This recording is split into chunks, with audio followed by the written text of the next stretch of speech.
এই মুহূর্তে আমি দাঁড়িয়ে আছি মাধবদী ঐতিহ্যবাহী গরুর হাট, যেখানে একসময় মাধবদী বাজার গরু হাট নাম শুনলেই মানুষের কাছে মনে হতো বড় বড় গরু, মহিষ, ছাগল ইত্যাদি সমাহার।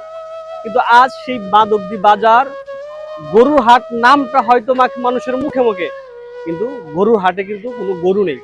আপনারা চতুর্দিকে ঘুরে দেখতেছেন শুধু কেবলমাত্র কয়েকটি ছাগল রয়েছে। দর্শক, এই ঐতিহ্যবাহী মাধবদী বাজার গরুর হাটটা এটা আগে যেমন জমজমাট ছিল, আমরা চাই যেন পুনরায় আবার সেটা জমজমাট হয়। আপনারা দেখতেছেন যে বাজারে কিন্তু কয়েকটা গরু আসছিল, কিন্তু বড় এই কৃষকের দুর্ভাগা যে এখানে গরুগুলা কিন্তু তারা নামাতে পারতেছে না, যার জন্য তারা এখান থেকে চলে যাওয়ার অবস্থান। আপনারা দেখতেছেন পিছনে ট্রাকটা কিন্তু এক প্রকার চলে যাচ্ছে।